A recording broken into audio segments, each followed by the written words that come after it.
अनुच्छेद 32 भारतीय संविधान के भीतर यह एक ऐसा अनुच्छेद है जो जहां पर यह हमें संविधान अधिकार देता है, इस देश के भीतर हम अंततः न्याय की प्राप्ति कर सकते हैं। इसका मूल बात यह है कि संवैधानिक उपचार का अधिकार, संविधान जो हमें अधिकार दिया है, इसे न्यायालय उपचार के द्वारा, अपनी कार्य प्रणाली के द्वारा, न्यायिक व्यवस्था के द्वारा उस व्यक्ति को न्याय दिला सकता है। भारत के संविधान के भीतर भारत की जनता को यह जो अधिकार है, वह अधिकार व्यापक है, लेकिन सामान्य स्थिति में अनुच्छेद 32 जब लागू होगा तो सामान्य काल में ही लागू हो सकता है। आपातकाल में यह लागू नहीं होता है। इस बात को ध्यान में रखेंगे कि सामान्य काल में लागू होगा, आपातकाल में लागू नहीं होता है। जब अनुच्छेद 352 के तहत राष्ट्रीय आपात की घोषणा की जाती है, तो मौलिक अधिकार 358 के तहत आर्टिकल 19 को छीनने के बाद 359 के तहत संपूर्ण मौलिक अधिकार समाप्त कर दी जाती है, सिवाय 20 और 21 को छोड़कर, तो आपातकाल में लागू नहीं होगा। अब 32 अनुच्छेद यह कहता है कि यदि कोई व्यक्ति या संस्था किसी व्यक्ति का मौलिक अधिकार का हनन करता है, मौलिक अधिकार का हनन करता है, तो रिट दायर होगा। या किसी व्यक्ति संस्था पर के द्वारा भी मौलिक अधिकार का हनन होता है, तो हम अपने अधिकार की प्राप्ति के लिए न्यायालय के शरण में जा सकते हैं। भारत का कोई भी नागरिक इस न्यायालय के शरण में जा सकता है। इस रीट को सुप्रीम कोर्ट और हाई कोर्ट दो ही कोर्ट में जारी करने का अधिकार है। किसी भी अधीनस्थ न्यायालय को यह रीट जारी करने का अधिकार नहीं है। जारी होगा हाई कोर्ट और सुप्रीम कोर्ट। इसी को पीटी में भी ऐसा कहा जा सकता है। ये हाई कोर्ट और सुप्रीम कोर्ट दोनों ही अ कोर्ट ऑफ रिकॉर्डेड यानी अभिलेखीय न्यायालय है। अभिलेखीय न्यायालय दोनों कोर्ट को कहा जाता है, सर्वोच्च न्यायालय को और उच्च न्यायालय को। यह दो ही कोर्ट जारी करेगी। अधीनस्थ न्यायालय को इस कोर्ट रीट दायर करने का कोई अधिकार नहीं होता है। चूंकि इस रीट का स्वरूप है कोई संस्था, तो निचली अदालत को जारी करने का अधिकार वैसे भी नहीं मिलेगा। यहां पर संक्षिप्त में हाईकोर्ट और सुप्रीम कोर्ट ना दे करके अभिलेखीय न्यायालय भी दे सकता है। अभिलेखीय न्यायालय, जिसको कहते हैं इंग्लिश में अ कोर्ट ऑफ रिकॉर्डेड, इसके द्वारा जारी किया गया आदेश, निर्देश, निर्णय सभी सुरक्षित रखा जाता है। इसी दोनों कोर्ट का आदेश देना या निर्णय देना या लेख जारी करना, यह सबसे विशिष्ट अधिकार होने के कारण मौलिक अधिकार का संरक्षक हाई कोर्ट और सुप्रीम कोर्ट को माना जाता है। यानी सुप्रीम कोर्ट यानी न्यायालय मौलिक अधिकार का संरक्षक है, प्रहरी है, जहां जनता को न्याय दिलाता है। इसीलिए उपचार का अधिकार इसी दो कोर्ट को दिया गया। यहां यह बात क्लियर है। अब इस बात को ऐसे भी समझिए कि संविधान सभा में यह जो मामला सबसे पहले आया था, 38 दिन मौलिक अधिकार पर विचार करने में संविधान सभा लगाया था। 38 डेज मौलिक अधिकार विचार किया। कारण ब्रिटिश सरकार के समय मौलिक अधिकार भारतीय जनता को प्राप्त नहीं था। 1935 एक्ट जो सबसे विस्तृत एक्ट थी, इस एक्ट में भी यह अधिकार यानी मौलिक अधिकार का जिक्र नहीं था। दूसरा बात यह था, भारत में high court act, Indian high court act 1861 जब लागू किया गया था, तो 3 प्रेसिडेंसी में उच्च न्यायालय बनाया गया था 1861 के इंडियन हाईकोर्ट एक्ट के तहत। तो 1862 में ही कलकत्ता, मद्रास और बॉम्बे हाईकोर्ट की गठन की गई। इन तीनों हाईकोर्ट को बंदी प्रत्यक्षीकरण जैसी रीट जारी करने का अधिकार था। मौलिक अधिकार में देखें तो यही चीज थी। बंदी प्रत्यक्षीकरण रीट का जन्म स्थल ब्रिटेन को ही माना जाता है। तो जब भारत का संविधान बना तो संविधान सभा में इसी रीट के संदर्भ में डॉक्टर भीमराव अंबेडकर ने कहा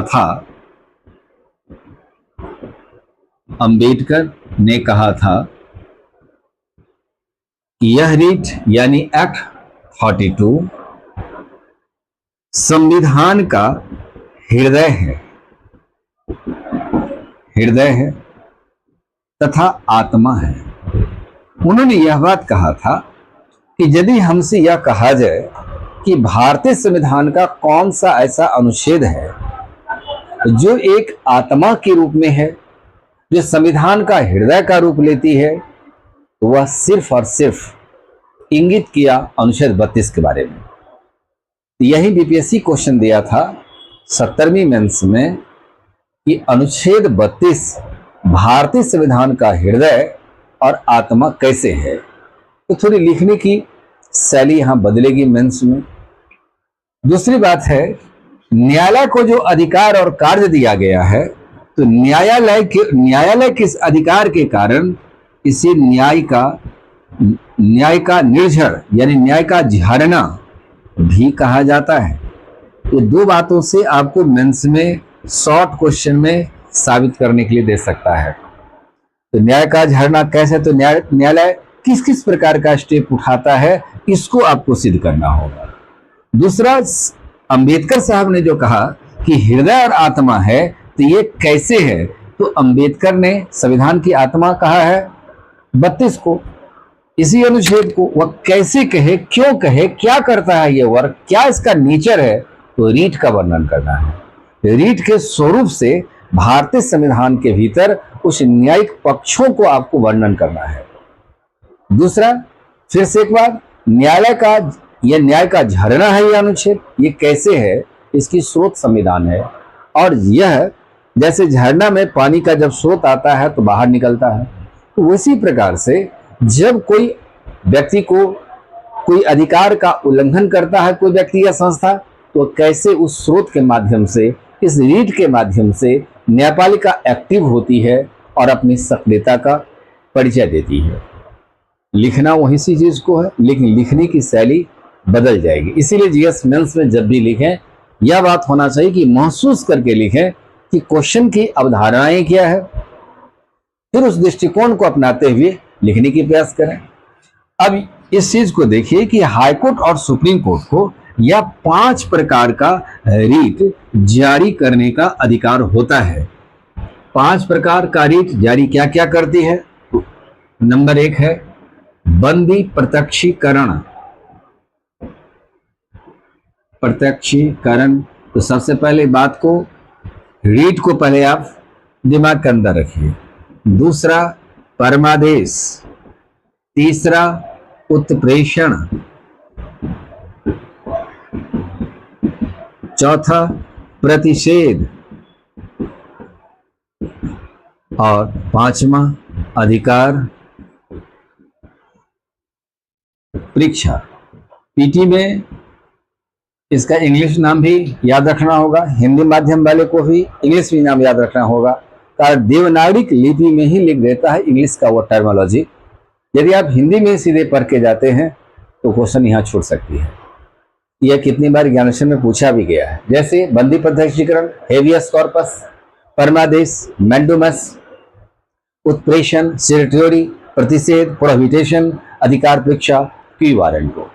ये 5 रीट है और यह 5 रीट जारी करने का अधिकार सुप्रीम कोर्ट और हाई कोर्ट को बनता है। अब इस रीट का आशय, उसके अंदर यह विषय वस्तु को समझना होगा, कैसे यह हृदय और आत्मा है, कैसे यह न्याय का निर्झर कहलाता है। इसी रीट को वर्णन करके उस शैली को प्रमाणीकरण देना होगा। साबित करना होगा। जैसे बंदी प्रत्यक्षीकरण आता है, बंदी, इसको ऐसे काट लीजिए, 3 पार्ट में काटिए। बंदी जिसको कहते हैं मुजरिम, गुनाहगार, मुजरिम जिसको बंदी बनाया गया किसी व्यक्ति को। प्रत्यक्ष, सशरीर, यानी बंदी बनाए गए व्यक्ति को सशरीर न्यायालय के समक्ष उपस्थित करना। डेथ व्यक्ति को नहीं करना है, उसका समुचित व्यवस्था सही रहे, ताकि न्यायालय को इस बात को जांच करना होता है। न्यायालय इस बात को जांच करेगा कि क्या इस व्यक्ति को जो बंदी बनाया गया है, इस बंदी का कारण क्या है, ये कारण को सिद्ध करेगा। इस कारण को सिद्ध करने के लिए बंदी बनाने वाले अधिकारी, बंदी बनाने वाले अधिकारी को सिद्ध करना पड़ता है कि हम इसे क्यों बंदी बनाए। तो सबसे पहले न्यायालय प्रथम दृष्टा में यह देखती है बंदी किस कारण से बनाया गया। तो जिन्होंने व्यक्ति, जो अधिकारी बंदी बनाए हैं उस व्यक्ति को, उन्हें सिद्ध करना होगा। सिद्ध करने के बाद तब न्यायालय इस बात को देखता है कि यह जो अभियुक्त है किस रूप में इस कानून का उल्लंघन किया है, क्या जाने अनजाने में किया है, क्या भूलवश गलती हो गई है, इस बात को ये परखेंगे। परखने के बाद तब न्यायालय उसे सजा सुनाती है। इसीलिए सशरीर अदालत में उपस्थित होना ये जरूरी हो जाता है। और जब रीट दायर की जाती है तो पुलिस अधिकारी बंदी बनाने वाले व्यक्ति को क्यों बंदी बनाया गया है वह से डायरी मेंशन करना होगा, साबित करना होगा। साबित करने के बाद ही उस पर कार्रवाई होगा। यदि ऐसा नहीं है तो उसको बाइज्जत रिहा कर दिया जाएगा। यही मामला सबसे पहले 1950 में आगरा सेंट्रल जेल में बंद आगरा जेल में बंद था अहमद अली, और अहमद अली के ऊपर यह रिट दायर किया था इलाहाबाद हाई कोर्ट, जो आज प्रयागराज कोर्ट के रूप में जाना जाता है। यह इस पर जारी किया था।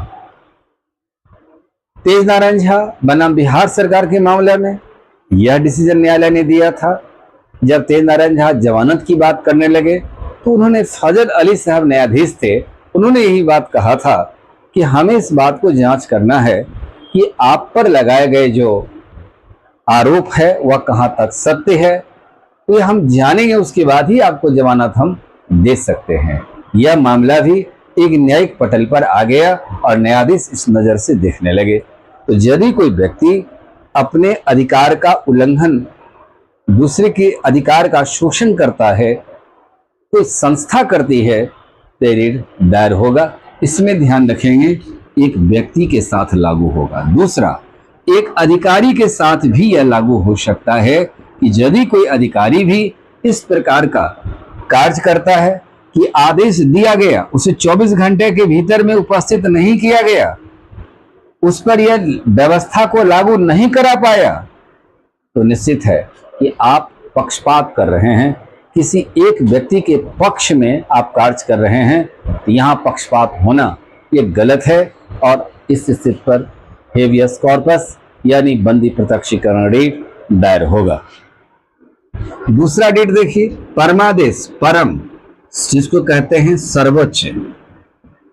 सर्वोच्च ये हो गया आदेश।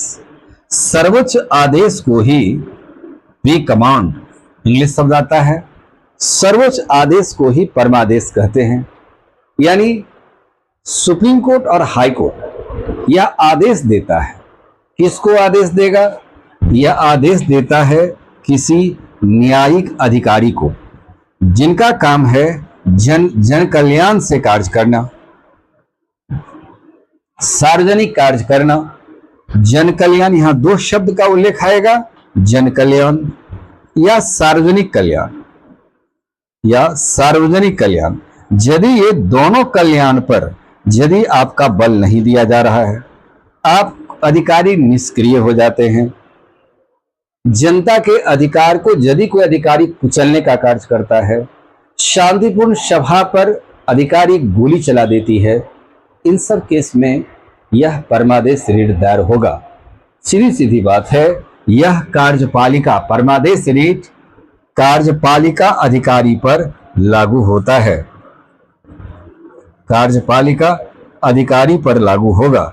जब अधिकारी कोई निष्क्रिय हो रहा है या अधिकार का अतिक्रमण कर रहा है या किसी एक व्यक्ति के पक्ष में बात कर रहा है, यह रिट दायर होगा। लेकिन राष्ट्रपति और राज्यपाल को इससे बाहर रखा गया है, यह न्यायिक संस्था पर लागू नहीं होगा। एक बात और भी देखिए, सुप्रीम कोर्ट का जस्टिस या हाई कोर्ट का चीफ जस्टिस, सुप्रीम कोर्ट का चीफ जस्टिस या हाई कोर्ट का चीफ जस्टिस उसको बनाया जाता है जिन न्यायिक कार्य की दक्षता के साथ साथ प्रशासनिक अनुभव भी होना चाहिए, क्योंकि न्यायालय में भी प्रशासनिक आदेश जारी करना होता है। यदि सुप्रीम कोर्ट का चीफ जस्टिस एक न्यायिक अधिकारी के हैसियत से कार्य करते हैं और वो जो निर्णय देंगे उनके विरुद्ध में यह रिट दायर नहीं होगा। लेकिन यदि वह एक प्रशासनिक अधिकारी के हैसियत से कार्य करेंगे तो चीफ जस्टिस के ऊपर हाईकोर्ट और सुप्रीम कोर्ट चीफ जस्टिस पर भी यह रिट दायर होगा। जब प्रशासनिक अधिकारी के रूप में कार्य करते हैं तब दायर होगा, लेकिन जब न्यायिक अधिकारी न्यायालय के चीफ के रूप में भूमिका में कार्य करते हैं उनके ऊपर यह रिट दायर नहीं होता है। 3 अधिकारियों को इससे बाहर रखा गया, राष्ट्रपति, राज्यपाल, दूसरा न्यायिक अधिकार के रूप में कार्य करने के समय जब चीफ जस्टिस सुप्रीम कोर्ट या हाई कोर्ट चीफ जस्टिस होंगे उन्हें यह रिट दायर करने का उनके ऊपर दायर नहीं होगा, लेकिन प्रशासनिक अधिकारी के हैसियत से काम करेंगे तो रिट दायर होगा। यहाँ पर आदेश दी जाती है कि जनता जो समूह में है, जनता की जो जन कल्याण है, ये जन कल्याण से युक्त कार्य करना चाहिए, यह आदेश देगा। अब इसको एक दूसरी भाषा में समझिए। जब जालियांवाला बाग हत्याकांड हुई थी तो जनरल डायर साहब ने गोली चला दिया, और जब उन्हें गोली चलाया तो बाद में उनको निर्दोष साबित कर दी जाती है, म्यान हुई तलवार दी जाती है, ब्रिटिश साम्राज्य का संरक्षक और शेर कहा जाता है, सब कुछ कहा गया, भारतीयों की अपमान हुई थी।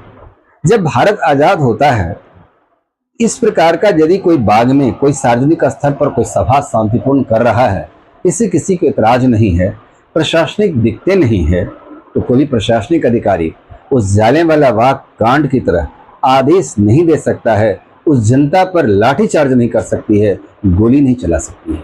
कारण वी आर पीपुल से कॉन्स्टिट्यूशन आरंभ होता है, तो जनता को ये अधिकार सब कुछ दिया गया है। यहाँ पर साफ कर दिया गया कि अब हमारे देश के भीतर में कोई ऐसी द्वंद्व या ऐसे संशय की बात नहीं रहना चाहिए, और लिखित संविधान है, जनता को अपनी संविधान समझना है ताकि वो अधिकार को प्राप्ति कर सके।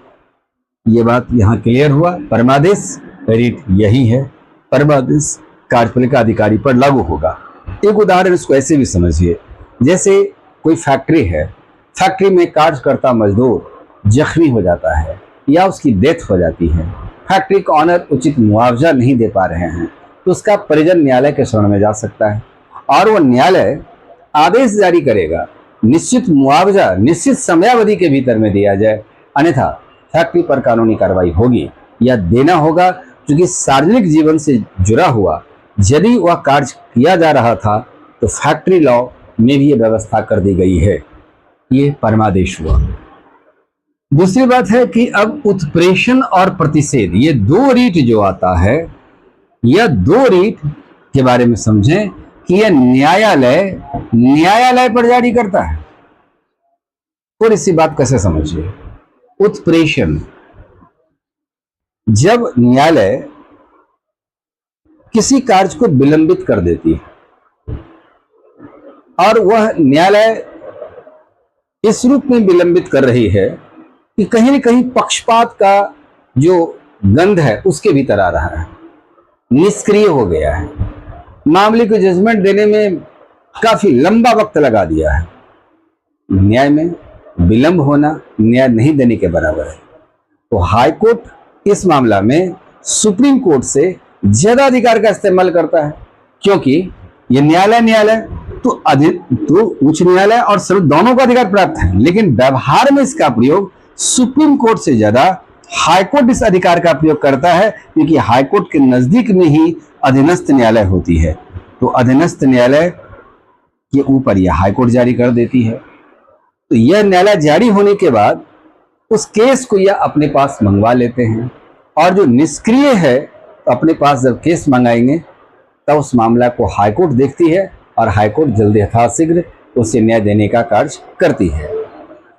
प्रतिषेध रीट जो होता है, यदि यह भी न्यायालय पर जारी करता है, तो यदि कोई अधीनस्थ न्यायालय अपने अधिकार क्षेत्र से अधिक अधिकार का प्रयोग करते हैं तो रीट दायर होगी। यह रीट यानी प्रतिषेध रीट दायर होगी।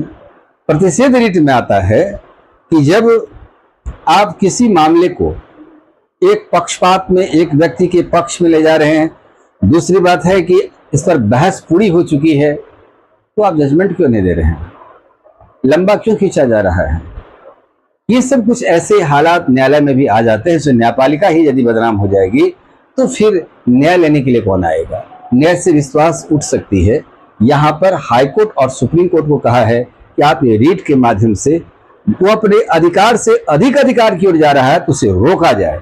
इसका अर्थ ही होता है रोकना। रुक जाइए, रोक करके आपका यह केस मंगवाएंगे और ये जजमेंट दिया जाएगा।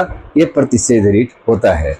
प्रतिषेध रीट और परमादेश में एक बात का अंतर है कि परमादेश हमेशा एक्टिव होता है, सक्रिय होता है, और यह इसमें सक्रियतापन कम होता है। अधिकार परीक्षा इसको की वारंटो रीट कहते हैं। यह रीट जो होता है वह किसी व्यक्ति पर या मूलतः किसी अधिकारी पर लागू होता है। कैसे?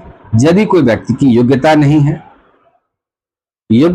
है फिर भी उस पद को धारण कर लिया है तो यह रीट दायर होगा। क्योंकि यहां यह कहा जाता है बिना योग्यता और क्षमता से यदि पद को प्राप्त कर लिया है तो अपने अधिकार से अधिक अधिकार का प्रयोग कर लिया है।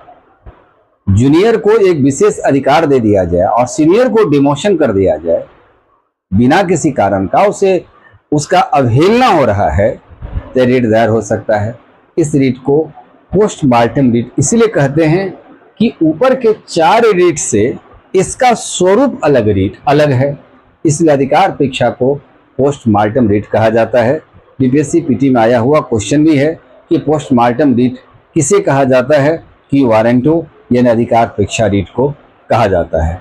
इस प्रकार से यह 5 रीट हाई कोर्ट और सुप्रीम कोर्ट जारी करती है, और जिस तरीका से एक चिकित्सक किसी भी रोगी का इलाज करता है और उसे निरोग करने का प्रयास करता है, ठीक उसी प्रकार से भारतीय न्यायिक व्यवस्था के भीतर में यदि किसी को न्याय नहीं मिलता है तो यह 5 रीट का यह क्षमता है कि उस व्यक्ति को न्याय दिलाना। इसलिए इसे हृदय और आत्मा कहा जाता है।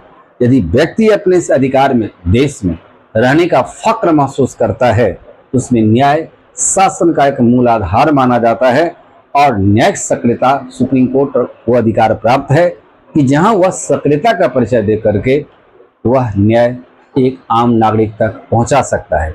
इन तमाम व्यवस्थाओं के बाद यह बात सीधे सीधे स्पष्ट है कि यह सिर्फ सामान्य काल में लागू होगा, आपातकाल की स्थिति में रीट दायर नहीं होता है। थोड़ा एक बार सरसरी नजर में यह व्यक्ति के ऊपर लाया जा रहा है। बंदी बनाने वाले अधिकारी को सिद्ध करना पड़ेगा बंदी क्यों बनाया गया। परमादेश कार्यपालिका अधिकारी पर लागू किया जाएगा। प्रशासनिक हैसियत से सुप्रीम कोर्ट और हाई कोर्ट के जस्टिस जब काम करेंगे तो उनके ऊपर रीट दायर हो सकता है। राष्ट्रपति और राज्यपाल पर रीट दायर नहीं होता है। उत्प्रेषण और प्रतिषेध रीट जो है वह न्यायालय पर जारी करती है। इसमें यहाँ पर निष्क्रियतापन की अवस्था में उत्प्रेषण रीट दायर होता है, और प्रतिषेध रीट में यदि अधीनस्थ न्यायालय अपने अधिकार क्षेत्र से बाहर जाने का कार्य करता है, जो अधिकार उसे प्रेषित अग्रिम अदालत को करना चाहे उसे भी अपने पास में रख लेता है, ये अधिकार से बाहर जा रहा है तो प्रतिषेध रीट दायर होगा। अधिकार परीक्षा अनलीगल तरीका से यदि कोई पद को प्राप्त कर लिया, योग्यता क्षमता नहीं है फिर भी किसी पद को प्राप्त कर लिया, तो ये अधिकार परीक्षा जिसको पोस्टमार्टम रीट कहते हैं, ये अधिकार परीक्षा रीट दायर होता है। इसी का स्वरूप वर्णन है कि न्याय एक ऐसे अंतः तरल अंतरात्मा से न्याय मिले, यही भारतीय संविधान का उद्देश्य है। इसीलिए भारतीय संविधान का हृदय और आत्मा है, ये न्याय का निर्जर है।